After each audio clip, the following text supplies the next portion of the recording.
রাম মন্দির উদ্বোধনের মাধ্যমে সাম্প্রদায়িক সম্প্রীতি বিনষ্ট করার চেষ্টার প্রতিবাদে আগামী 22 জানুয়ারি থেকে 25 জানুয়ারি কলকাতায় হতে চলেছে ফ্যাসিবাদ বিরোধী এক মহাসম্মেলন।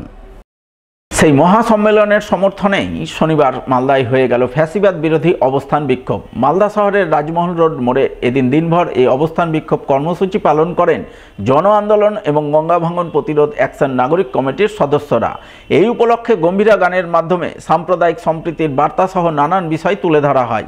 এদিনের ফ্যাসিবাদ বিরোধী অবস্থান বিক্ষোভে নেতৃত্বদানকারী জন আন্দোলনের নেতা বিপ্লব ভট্টাচার্য অভিযোগ করে বলেন, কেন্দ্রের বিজেপি সরকার রাম মন্দির উদ্বোধনের মাধ্যমে সাম্প্রদায়িক সম্প্রীতি নষ্ট করার চেষ্টা করছে, সাম্প্রদায়িক বিদ্বেষ তৈরি করতে চাইছে। এর বিরুদ্ধেই আগামী 22 জানুয়ারি থেকে 25 জানুয়ারি পর্যন্ত তারা কলকাতার বুকে ফ্যাসিবাদ বিরোধী মহাসম্মেলন করতে চলেছেন। সেই কর্মসূচির সমর্থনে আজ মালদায় এই কর্মসূচি পালন করছেন।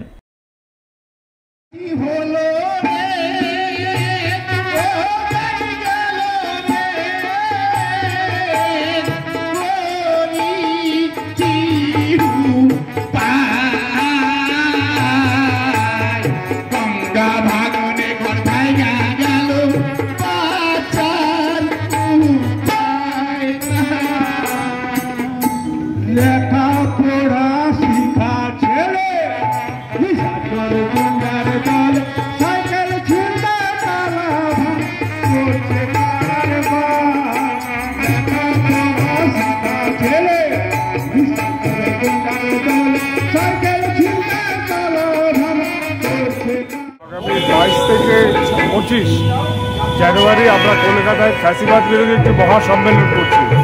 এই মহাসম্মেলন সেটা প্রথমে 22 তারিখে একটা মিছিল হবে নেতাজি ইন্ডোর স্টেডিয়ামে, সেদিনই আমাদের সম্মেলন হবে।